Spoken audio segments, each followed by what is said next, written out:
I liked the Radisson because it had a large, spacious lobby. It was like staying in hotels you see in old movies. I stood off to the side with my sons, Bradley and Terry. We were waiting for my wife Lauren to show up for a date on Wednesday afternoon. My sons and I had been planning this day for weeks, and we were all anxious to see how it would go. Lauren and I were going to celebrate our silver wedding anniversary next week. We got married early and had our boys early. They both attended Temple University on scholarships. Although we lived in Reading, we didn't usually make it to downtown Philadelphia. I had never been to or stayed at a Radisson before. I work in the legal department of an accounting firm in Reading. For the past 10 years, I had a regular weekly meeting with a large retirement care contractor in Harrisburg. It was one of those meetings that was never canceled or rescheduled. That's probably why Lauren chose Wednesday for her weekly trip to the Radisson. It was a 2-hour drive from Reading to downtown Philadelphia in horrible traffic, so it must have been important to her. I started to suspect something was going on about 2 months ago. It was just little things that caught my attention. The company had an investigator on retainer, and he was more than willing to take on a little surveillance work between his regular jobs. It was expensive, but I didn't care.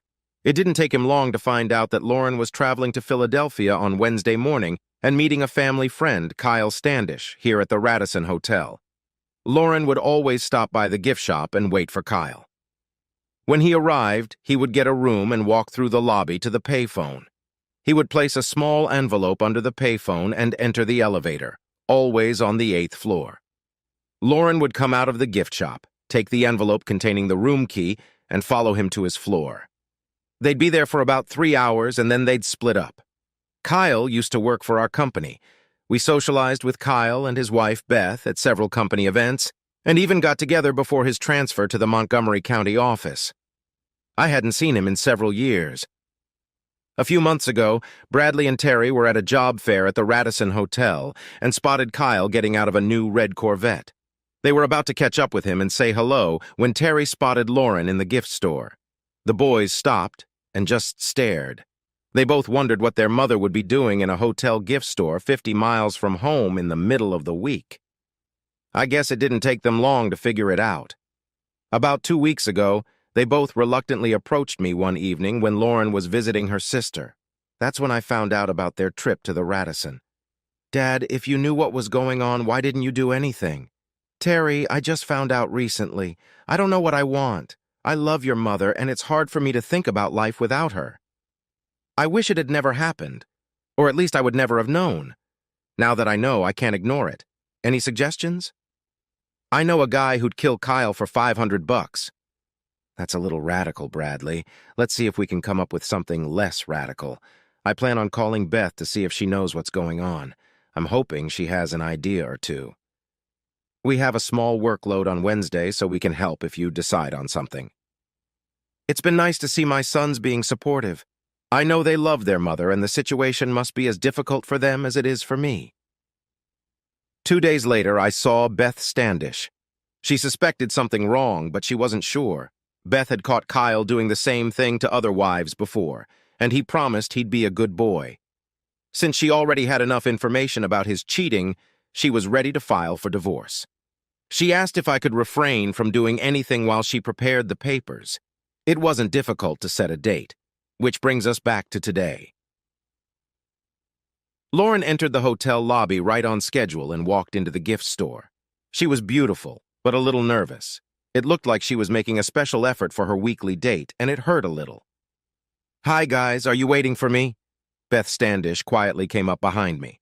"Lauren just showed up and is waiting in the gift store. If all goes according to plan, Kyle should be here soon." Lauren was browsing through magazines in the gift store, keeping her eyes on the lobby looking for her lover. Soon, Kyle walked past the gift store and approached the counter. I saw Lauren smile at his appearance. A few minutes later, Kyle walked out from behind the counter, stopped at the payphone, and entered the elevator. As soon as the elevator door closed, Terry walked into the gift store. He smiled and greeted his mother with open arms. Lauren looked worried. With his arm around her waist, he was able to avert her gaze from the lobby. Beth quickly retrieved the key card Kyle had hidden and stepped into the elevator. Kyle was a man of habit. He always showered before having sex. Beth planned to wait in the hallway until she was sure he'd gotten down to it. Bradley and I slowly approached Terry and Lauren. Well, what a wonderful surprise. It's a pleasure to meet you here, Lauren. You can join me and the boys for lunch. John, what are you doing here? I thought you were supposed to be in Harrisburg. The meeting was canceled today, so I thought I'd join the boys for lunch. I called home to invite you, but you weren't there. I can see why. What are you doing here? It was obvious Lauren was agitated. I'm meeting Marcia Phillips here for lunch. You remember her, don't you, John? We went to elementary school together. She didn't notice the boys smiling at each other as she came up with this lame excuse. It's not a problem, Lauren. We'll make a reservation for 5 and she can join us. Lauren reluctantly walked with us to the restaurant. From the way things were going, she had no choice. Before she sat down, she pulled out her cell phone.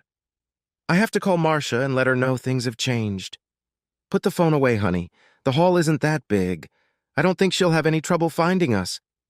I didn't want my wife calling Kyle while Beth was doing her thing. Lauren seemed a little nervous as we sat there. The boys were acting a little subservient, but she didn't notice it. Lauren placed her phone on the table next to the silverware. She usually kept it in her purse, which was on the floor near her chair. After the waiter took our drink orders, we all sat in silence looking at the menu. I frowned slightly when I saw them smirking at each other. Are we going to wait for Marcia, Lauren, or are we going to let her order after she arrives? Go ahead and order right now. Marcia was a little dubious about making it in time for lunch. She might not show up at all. I figured if she didn't show up, I could still do a little shopping. Poor Lauren was piling one lie on top of another, trying to save face.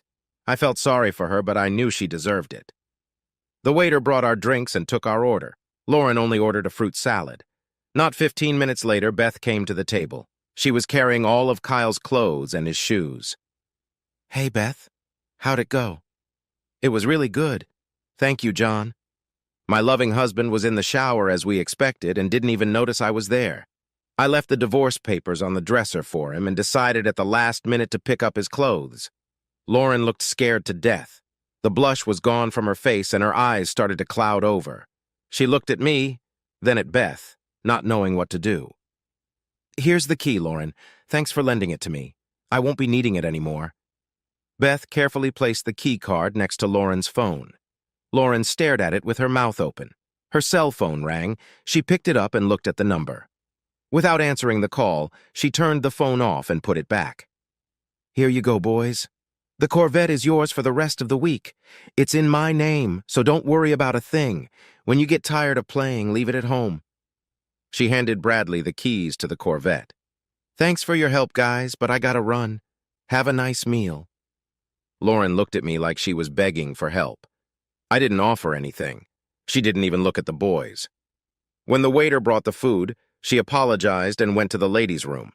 The boys and I had already eaten, and Lauren never returned to the table. I had Terry check the restrooms and sent Bradley to the room Kyle had taken. When Lauren left, she left her key card, cell phone, and purse on the table. 10 minutes later, they both returned to no avail. Bradley said that the hotel had provided Kyle with a tracksuit while they were trying to get him home. Terry checked the ladies' rooms in the hotel restaurant and lobby and found nothing. I asked the restaurant manager to arrange for us to get help from hotel security. There was no indication that anything illegal or criminal had occurred. The security people tried to be as helpful as possible, but the only thing they could find was a security camera that showed Lauren going into the kitchen, not the ladies' room. The other cameras showed nothing. As a precaution, they called the Philadelphia police. Lauren could not be reported missing, but we could file an incident report for future reference if necessary. We waited a few more hours and then decided to go home in case she was there. She left her purse on the table with her credit cards, driver's license, and money. Lauren wasn't home. Epilogue. It's been 2 years since our lunch at Radis. Terry is now a lieutenant in the Air Force. Bradley is in graduate school in California. Beth and Kyle got divorced. We never saw Lauren again or heard from her. I filed a missing persons report with the Philadelphia police after the required waiting period, but they found nothing. Legally, I'm still married. At some point, I will have to apply to change that status. In the meantime, I live in a big house, alone. All of Lauren's clothes and other things are still here, just like she left them. I'm trying to figure out if lunch at Radis was a good idea or a bad idea. I can't decide.